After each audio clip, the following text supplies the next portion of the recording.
สามารถเอาผัวคนเดียวกันได้ยังโสดตอนนี้เนาะแต่ต้องเลี้ยงให้กุ้มเป็นว่าคันเลี้ยงบ่กุ้มเนี่ยก็บ่อยากปานใดเนาะน้องดินน้องมึกเลี้ยงกุ้มนี่ต้องมีข้าวสารอาหารแห้งเนาะครบเงินคำเสื้อผ้าหน้าแพร่เพื่อนซานเรื่องเวียกเรื่องงานน่ะช่วยกันเฮ็ดเนาะช่วยกันเฮ็ดช่วยกันสร้างพี่น้อง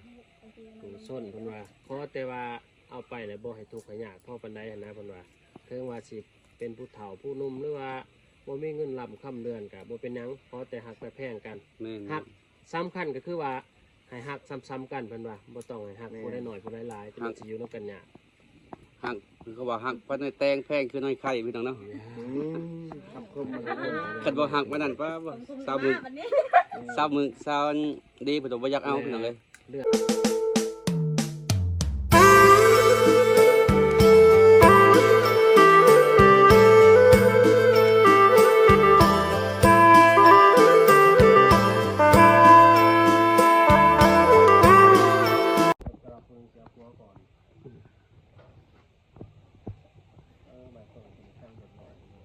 ทีมงานจะมาฮอดพี่น้อง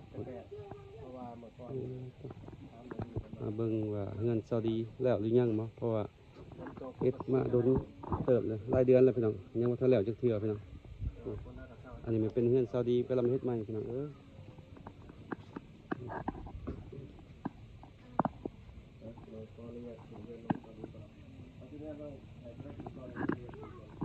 อาให้บ่าวผู้ไทยขึ้นก่อนเฮ้ยตาโอยเรื่องนี้ใช้ไม่ตรงนี้ก่อนเลย ใช้ไม่กวนหรอบ่ ยังเลย ยังไปบางนั้นใช้จะเดินนี่ไม่ตรงว่ามีจับมีแป้นระวังหัวหางที่ห่างเบาขึ้นมาคนหางทางหลังพี่ขึ้นท่าหนึ่งอะไรบ่บ่อย่ามันหักบ่ค่อยขึ้นได้อยู่ติ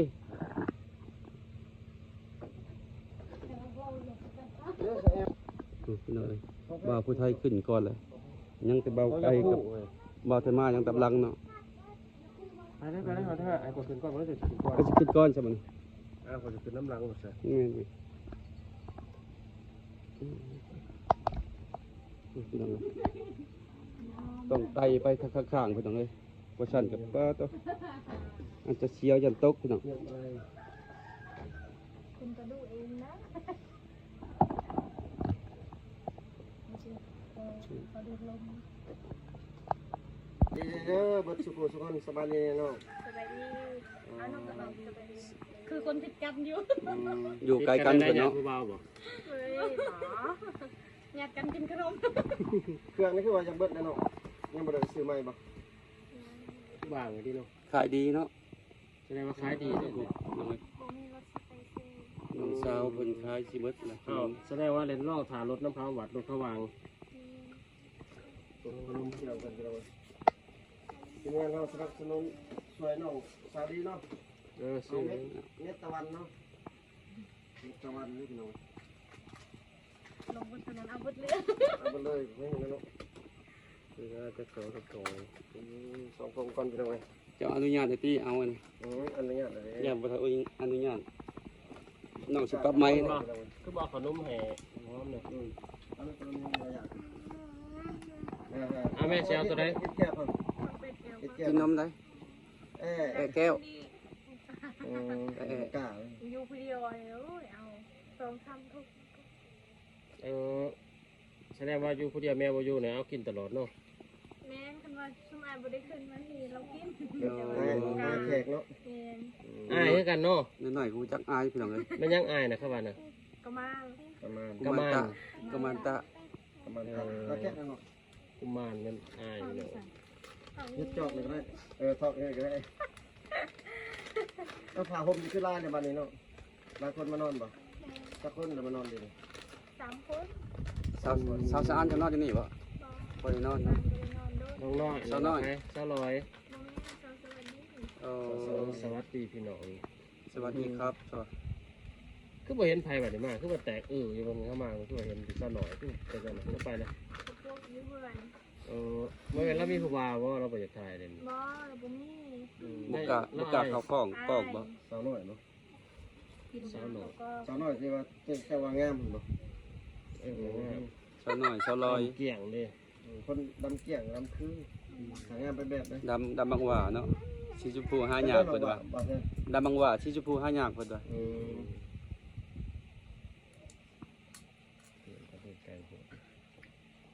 น้องมาบ่ได้มานอนนำบ่ มื้อนั้นนอนนำกันป้า เป็นยังมานอนนี่เมาบ่เดืออะไรต้องมานอนลิ้น พากันกินเหล้ากินเบียร์บ่เออ เราอยากเมื่อ บ่ เราเมื่อก็จะ5 โมงมั้ย 5 โมงเช้า 5 โมง อืม บ่ย่านบ่พ่อแม่ว่าไปนอนนำผู้บ่าวรับไปเห็นบ่ได้บ่ย่านบ่ เขาเจ้าหูอยู่ที่เรียนอยู่นี่เนาะบ่พ่อแม่ซุบน้องตอนเป็นสาวแล้วเขาเจ้าห่วงบ่ห่วงลูกสาวบ่ สาวแต่ลูกสาวดื้อคันบ่บอกเขาก็ห้าม โอ้คันไปใช้กับตอนได้บอกเลยเว้า ตอนนี้ แต่ว่าตอนเป็นสาวนี่เรื่องดินเรื่องเที่ยวเรื่องกินนั่งนี่เต็มที่แมันบ่เขาเจะบ่เว้าอีกเนาะ แล้วเขาให้แล้ว บัดได้ผัวนี่หยุดเลยเนาะไปใช้บ่ได้มันบ่พี่สิน้องนี่ นี่แต่เอาลูก กลับออกให้เป็น รู้ ห่วง จัก ส่วน แนวจังไดเนาะหาเฮ็ดหัวเฮ็ดสวนหรือว่า นั่นแหละ ปลูกผักปลูกหญ้าเนาะ เวลาเป็นสาวแล้วเขาเจ้าสิไปดินไปเที่ยวหรือว่าเฮ็ดในสิ่งที่อยากเฮ็ดเต็มที่เพราะว่าหลังจากชีวิตหลังแต่งงานแล้วบ่ได้ไปไส อืม ฉันสิว่าซ้ำถือคุกกับบ่ถึงขั้นนั้นพี่น้องเอ้ยสิเว้าแล้วคนแปลกหน้ายังบ่อยากเว้าซั่นแหมเขาเจ้าปกติ สิน้องสองคนยังสามารถเอาผัวคนเดียวกันได้คือเก่าบ่ ไม่ อืมบ่รอก็อย่าเนาะเขาแต่ว่าถือกันก็ได้เนาะ นี่ อืม มี FC เพิ่นว่า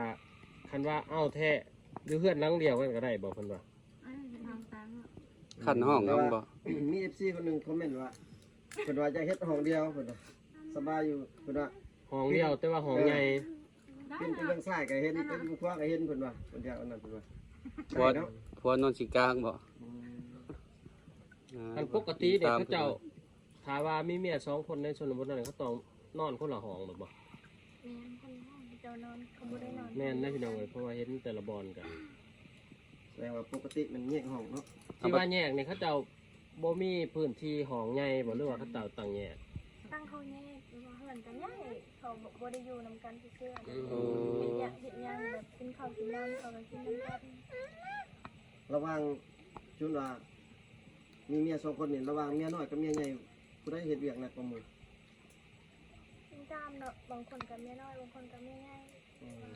บางคนกับเขาเฮ็ดนำกัน เฮ็ดพร้อมกันเนาะพร้อมกันเฮ็ดพร้อมกันสร้าง คือบางบอนบางผู้ไทยเฮ็ดนี่เขาเจ้าเฮ็ดพร้อมกันพี่น้อง2คนนี่บ่ผิดกันย่อมแบบนั้นพี่น้อง มีบอสสมมติว่าเขาได้เมีย2คนเขาแบบฮักแพงผู้ใดผู้หนึ่งก่อกันนะ นี่เนาะแต่อยู่บ้านนอกมันบ่ค่อยมีเลยเดี๋ยวนี้ คันเป็นมานั่นไม่ได้ถือกันอยู่บ่หรือว่าผิดกัน คิดกัน คิดเนาะ บ้านนอกก็ใช้พนิดเมียน้อยหันก็ให้ผัวเอาแต่ว่าบัดผัวเอาแล้วแบบโตบ่ได้ฮัก ผัวบ่ได้สนใจเมียใหญ่ เรา หั ก็ ก เมื่อ หักเมียน้อยหลายกว่าเนาะ มีแต่ยังแต่เมียน้อยในหลวงกลับแล้ว สุน้องได้สันสิสมมติว่าผัวพายุแต่น้ำหนองหมึกจังซี่นี่น้องเรียกกับเพื่อนเก่าบ่ คือสิเป็นนั้นๆแหละ อืม แต่ว่าคันว่าเขาเอาเฮาก็แบบว่าเขาพร้อมที่จะดูแลเนาะเขามีทุกอย่างเนาะ ต้องเลี้ยงกุ้มเนาะ แม่นเขาบ่มีอิหยังสิเอาหยังกินล่ะ โอ้ ว่าแบบเขามีเงินทำเนี่ยเขาแบบเขาแสดงเขาได้ขนาดก็เอาได้แบบนั้น พอแล้วก็ให้ผัวแพงเมียน้อยเมียใหญ่แพงซำเดียวกันเนาะ แสดงว่าความผิดของชุนน้อง2คนนี่ถ้าว่าเอาผัวคนเดียวกันนี่ต้องให้เลี้ยงกุ้มเนาะ เลี้ยง ผู้ กุ้ ชาย ม คนนั้นต้องเลี้ยงกุ้มถ้าว่าบ่กุ้มแม่น เพราะว่า น้ ส อ อง ง ๆเพิ่น ค บ่ น เอา ผู้หนึงก็คือการนั่นแหละเนาะเพราะว่าใครอยากได้ก็ต้องแบบ สามารถเลี้ยงกุ้มพี่น้อง เลี้ยงกุ้มครอบกุ้มพัวเนาะ ดูแลแล้วก็หักแพงพร้อมพี่น้อง จุดหลักแม่นให้ฮักแพงกันเสมอกันเนาะบ่ผู้ใด บ่อยฮักผู้ใดผู้หนึ่งหลายพี่น้อง แม่น บ่อยฮักเสมอกัน คันฮักเมียใหญ่ก็ซำเดียว แบ่งพวก เมียน้อยก็ซำเดียว ทั่ว ความมันไม่กินเขาเนาะ ๆก็แบบเขามีลูกมีเต่านี่เขาเจ้าก็อยู่ร่วมกันเลยบ่เพราะว่าลูกเมียใหญ่4คนลูกเมียน้อย3คนจังซี่ก็คือสิหลายเนาะเฮือนหลังนั้นเนาะ ลายเลยเนาะ ลายเนี่ยบ่บ่ตาย พอ คือ 11 ไปเห็น 12 หลาย คน ลาย อ๋อ เนาะ ตัวเป็นราชเดียงกันกลุ่ม คนแบบเขาใหญ่เบนแล้ว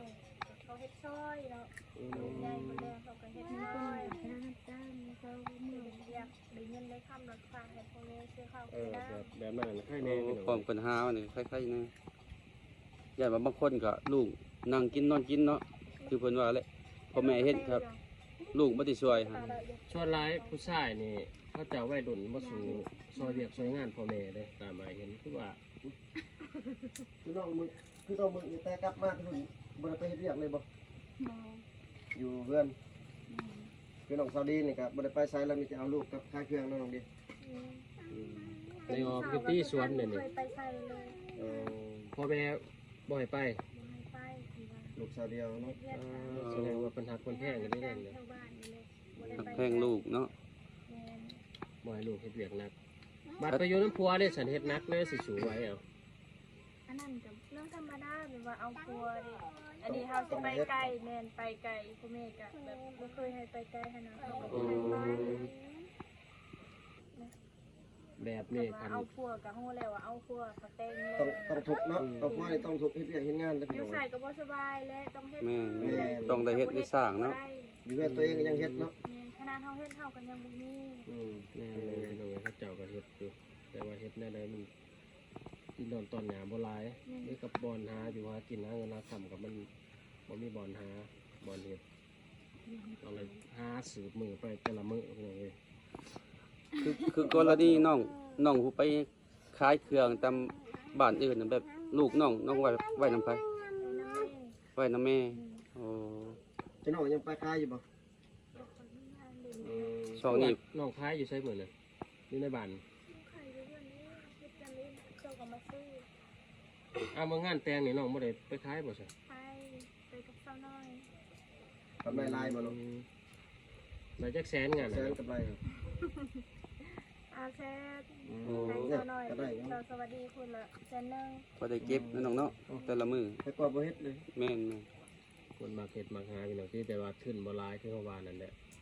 อันดีแท้มีตู้แช่นี่แห่งสิสะขายงาม เนาะ เนาะ เฮาแช่เย็นแช่ไปซั กาก ร เนาะ กินนี่ก็มาเพียบเลยพี่น้อง เฮ็ด เอ้ย ก็เลยมาขายผักนะ จุฬาเฮ็ดกะเล่ม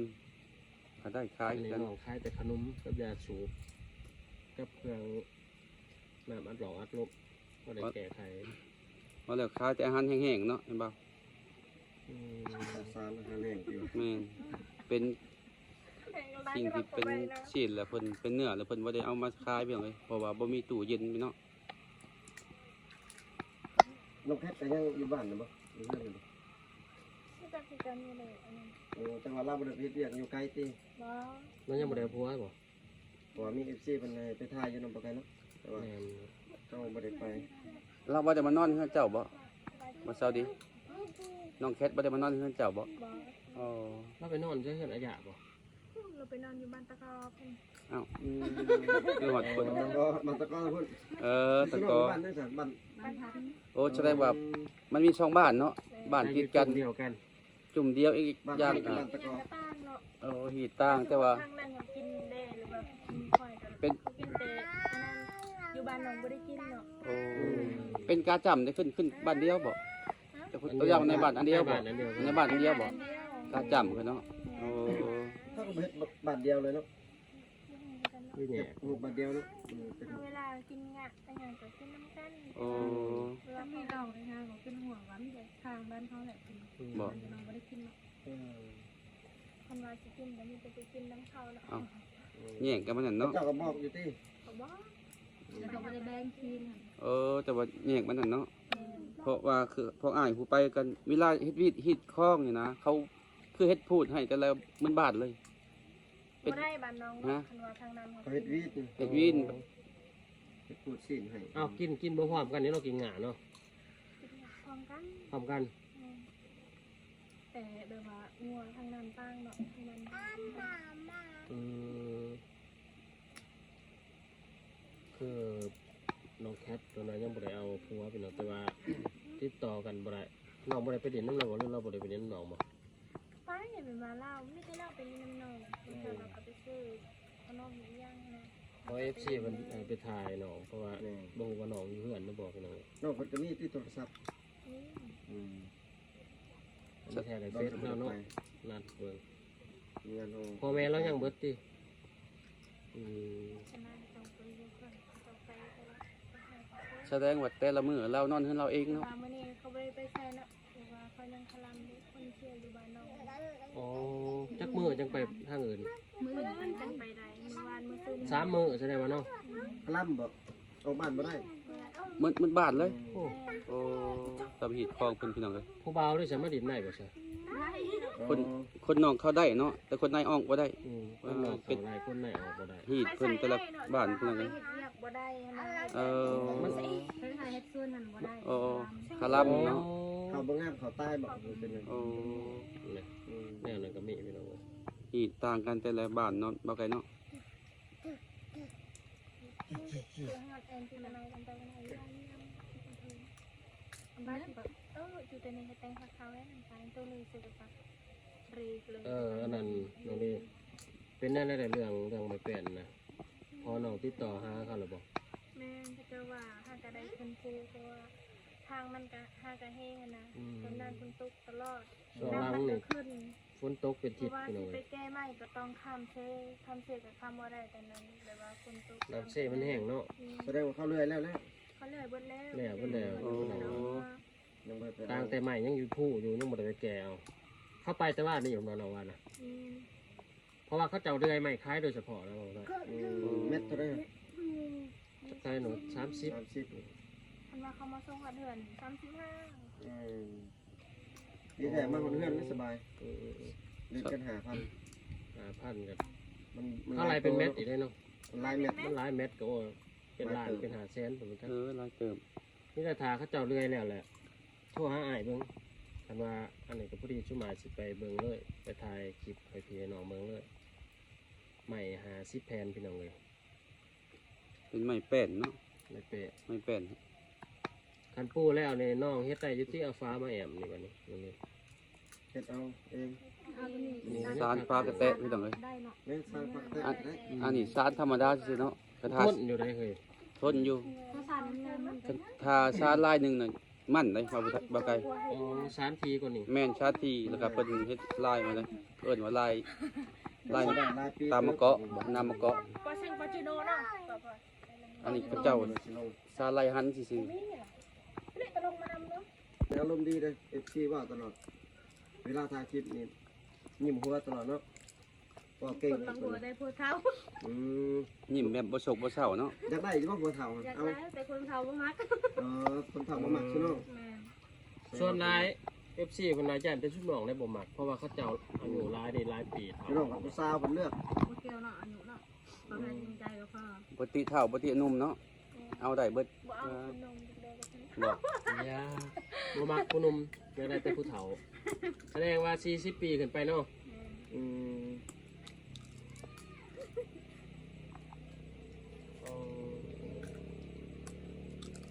FC เพิ่นบ่ได้เซ็ตถามบอกว่าแม่นดีบ่ว่าเรื่องที่ว่าเอาเมียสองหั่นนะ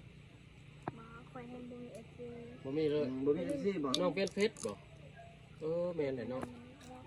อืม แม่นมาบ่ มัน ได้ ล็อกบ่ น้องเพิ่น อ๋ บ่ อ มี FC เฟซเก่าเพิ่นล็อก เฟซ พี่น้องเลย เฟซน้องเป็นภาษาไทยได้นี่เนาะ ผู้ถาม ชื่อแนวใด ตัวลาวดิบ่แม่น น้องดีชาวลาว น้องดีชาวลาวตัวไทย แม่ โอ้พี่น้องเอ้ยคนหางานได้บัดนี้ได้ น้องเพิ่นเฟซเพิ่น บิวอีสาวลาว ปิวแล้วก็สร้างใหม่พี่น้องเอ้ย บ่แม่น3เฟซแล้วบ่ บ่เพจตัวนั้นแหละแต่ว่าเปลี่ยนชื่อซื่อ อ๋อ ๆเพจก็ล็อกแล้ว น้องก็เป็นอยู่เฮ็ดนั่นเองเนาะ ก็บ่ได้เป็นเลย เขาเปลี่ยนให้ล่ะน้อง เออ น้องอัน อย่างว่าน้อง ไปแปลงอยู่เมืองนอกแต่ว่า โอ้ยเขาจะเปลี่ยนชื่อ อ่านเขาเฮ็ด เฟซแต่นี่แฮงคนหางานพี่น้องเอ้ยเฟซน้องเป็นภาษาไทยแล้วเพื่อว่า FC คนไทยหลายๆเป็นว่าจะคนหางานแต่สิบ่เป็นปัญหาหรือว่าอุปสรรคในการค้นหาเฟซหรือว่าทักแชทล่มนะพี่น้องบัดนี้น้องดีสาวลาวเป็นภาษาไทยเห็นบ่ ติดต่อโดยสะดวกเนาะ ไปมาแต่ก็ติดต่อเบิ่งร่องล่มดินน้ำนองในเพราะว่าเงาบ่มี FC เสนาโดยส่วนเลยบ่มีจักคนในเบิ่งดิ บ่มี อืมเพิ่นก็หากระตังเฟซใหม่พี่น้องเอ้ย ตามมันอยู่ได้ น้องว่าสามารถเอาผัวคนเดียวกันได้ ยังโสดตัวนี้เนาะ แต่ต้องเลี้ยงให้กุ้มเพิ่นว่าคันเลี้ยงบ่กุ้มเนี่ยก็บ่อยากปานใดเนาะน้องดีน้องมึก แล้วเลี้ยงกุ้มนี่ต้องมีข้าวสารอาหารแห้งเนาะครบเงินคำเสื้อผ้าหน้าแพรเพื่อนชาน เรื่องเวียกเรื่องงานน่ะช่วยกันเฮ็ดเนาะ ช่วยกันเฮ็ดช่วยกันสร้างพี่น้อง ส้นเพิ่นว่าขอแต่ว่าเอาไปแล้วบ่ให้ทุกข์ให้ยากเท่าปานใดหันนะเพิ่นว่าถึงว่าสิเป็นผู้เฒ่าผู้หนุ่มหรือว่าบ่มีเงินรับค่ำเดือนก็บ่เป็นหยังขอแต่ฮักแต่แพงกัน แม่น ฮักสำคัญก็คือว่า ให้ฮักซ้ำๆกันเพิ่นว่าบ่ต้องให้ฮักผู้ใดน้อยผู้ใดหลายที่มันสิอยู่นำกันยาก หักคือเขาว่าหักปานในแตงแพงคือน้อยไข่พี่น้องเนาะ คำคมมันเลย คันบ่หักปานนั้นป้าสาวมึง วันนี้ สาวมึงสาวดีบ่ต้องบ่อยากเอาพี่น้องเลย เรื่องใหม่เฮือนน้องดีก็ถือว่าอีกประมาณ2 3มื้อคือสิได้ไปเอาเนาะ แส น้อง ด ดี งว่า เนาะ มีแล้วเนาะ แม่น